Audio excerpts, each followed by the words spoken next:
नमस्कार, मैं प्रथम चौहान और आप देख रहे हैं अनटोल्ड ट्रूथ। आज मैं मौजूद हूँ दिल्ली के प्रगति मैदान उर्फ भारत मंडपम में, जहाँ महासंत सम्मेलन प्रोग्राम आयोजित किया गया। ये संत सम्मेलन आज 15 नवंबर 2025 के दिन आयोजित किया गया, जहाँ बड़े बड़े संत देव। आज हम सनातन सम्मेलन महोत्सव में यहाँ पर उपस्थित हैं।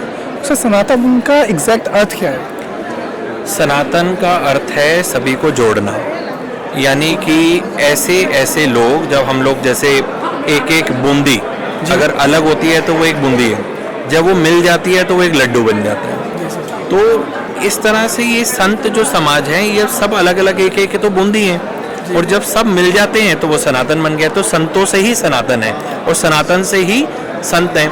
तो तभी बोलते हैं ना कि सत्य सनातन धर्म की जय, यानी कि जो सत्य है वही सनातन है, जो सनातन है उसी की जय है। तभी हम लोग सत्य सनातन धर्म की जय बोलते हैं। सर, अभी एक अफवाह बहुत या खबर आप कह लो बहुत सुनने में आई थी, जितने भी आश्रम है उनमें जो औरतें हैं वहाँ पूजा करते हैं, उनके साथ कुछ गलत काम किया जा रहा है, ऐसी अफवाहें बहुत सुनने में आई हैं। देखो, अफवाह नहीं होती, कुछ भी सुनने को आता है तो उसमें कुछ तो सत्य होता है जी। अब वो निर्भर करता है कि कहाँ पर इस तरह की घटनाएं हो रही हैं। जो रियल संत हैं, वाकई में जो संत हैं, वो कभी भी किसी भी तरह का कुछ भी दुर्व्यवहार किसी के साथ नहीं करते, क्योंकि वो तो हमारे यहाँ पर जो नारी को शक्ति का रूप माना गया है, माता का रूप माना गया है, देवी का रूप माना गया है, तो वो इस तरह की कभी सोच नहीं रखते। हाँ, कुछ विधर्मी हैं, कुछ ऐसे लोग हैं जो सनातन का आप समझ सकते हैं कि हमारे खुद के धर्म का जो है वो खुद नाश करने पे तुले हुए हैं। उसका जो है आप अहित चाहते हैं, वो कुछ भी इस तरह का कार्य कर रहे हैं, तो वो ऐसी अफवाहें भी फैलाते हैं। और उनमें से कोई एक आधा ऐसा कोई पर्सन होता है जिसकी वजह से बाकी लोगों को भी संशय उसमें देखना पड़ता है। बट ये बिल्कुल भी सत्य नहीं है कि संत ऐसा कोई कार्य सोचे भी सही। तो संत तो हमें मतलब आगे पार लेकर जा रहे हैं। तो सर, हिंदू राष्ट्र जैसे हमारा देश हिंदू राष्ट्र है, तो इसका अर्थ क्या है? क्या हम दूसरी जातियों को इस देश से बाहर निकालना? नहीं, देखो, एक ही तो जाति है ना, हिंदू एक ही जाति है, तो दूसरी जाति कोई है ही नहीं हमारे यहाँ पर। सर, जो मुसलमान हैं, ईसाई हैं, लोग कहते हैं इनको बाहर निकाल दीजिए। कोई भी किसी को भी बाहर निकालने के लिए कोई भी नहीं कह रहा। हिंदू राष्ट्र बना रहे हैं जी।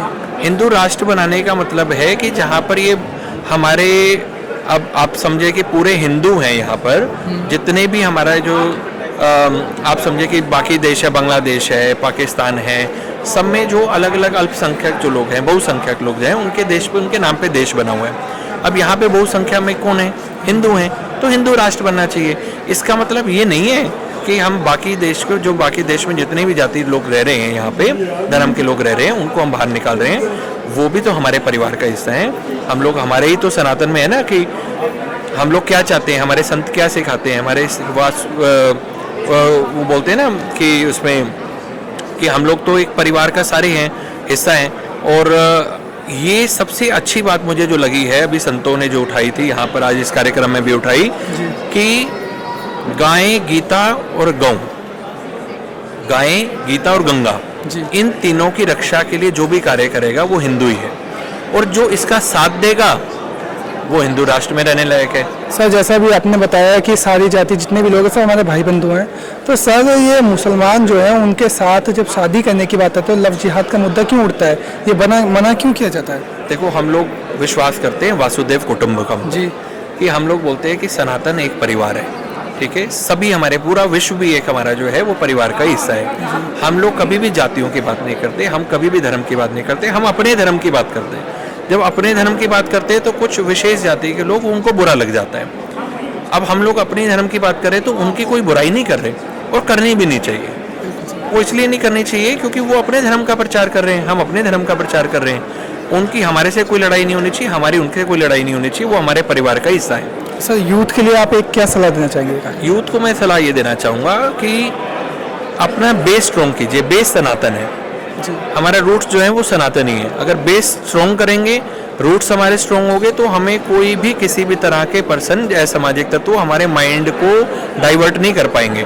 अब आप देख रहे हैं कि कितने एडुकेटेड लोग थे, 6 डॉक्टर्स थे जो एक यूनिवर्सिटी में, सो कॉल्ड यूनिवर्सिटी में जॉब कर रहे थे। उन्होंने यूनिवर्सिटी फरीदाबाद में जॉब कर रहे थे, और वो उन्होंने क्या किया, ब्लास्ट किया। पहले हम लोग क्या सोचते थे कि वही लोग जो मिले हुए हैं, जो नीडी हैं, वो लोग मिले हुए हैं, उनको जो है माइंड को डाइवर्ट किया जाता है, उन्हें मतलब गलत सिखाया जाता है। पर आज इतने पढ़े लिखे लोगों को, जो साइंटिस्ट हैं, जो साइंस से मतलब जुड़े हुए हैं, डॉक्टर्स हैं, उनको कोई कैसे माइंड डाइवर्ट कर सकता है? तो सर इतना पढ़ने के बाद भी उनका माइंड डाइवर्ट हो रहा है, तो इसके पीछे क्या सनातन कुछ नहीं कर सकता? देखो, सनातन तो कर रहा है, उनको सभी को जोड़ने का कार्य कर रहा है, पर वो अगर उनके लिए पहले उनको शास्त्र पढ़ने पड़ेंगे। अब वो जो है रूट्स उनके अलग हैं, रूट्स उनके क्लियर नहीं है, रूट्स स्ट्रॉन्ग नहीं है, और वो पढ़ाई पढ़ रहे हैं दूसरी साइंस की। अब मैं मान लो एक सीढ़ी पर नहीं चढ़ना चाह रहा और सीधा मैं ऊपर छलांग लगाना चाह रहा हूँ, तो मुझे एक एक सीढ़ी चढ़ के ही जाना पड़ेगा ना। तो सर जब रक्षा की ऐसे भक्षक वाले काम करेंगे तो सर सनातन धर्म कैसे आगे बढ़ेगा, देश कैसे आगे बढ़ सकता है? देश बिल्कुल आगे बढ़ रहा है, और देश आगे बढ़ रहा है, यही इस बात की इनको चिढ़ है जी ना। तो अब ये कैसे आगे बढ़ रहे हैं, जो वो देखो ना आपके कितनी ज़्यादा शक्ति है, कितने ज़्यादा लोगों ने यहाँ पर हमारे जो इंटेलिजेंस है वो एक बार छापे मार रही थी, तो डर की वजह से तो ये हुआ ना।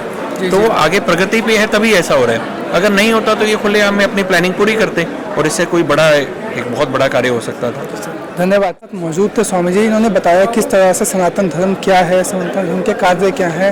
मैं प्रथम चौहान, कैमरा पर्सन मयंक के साथ।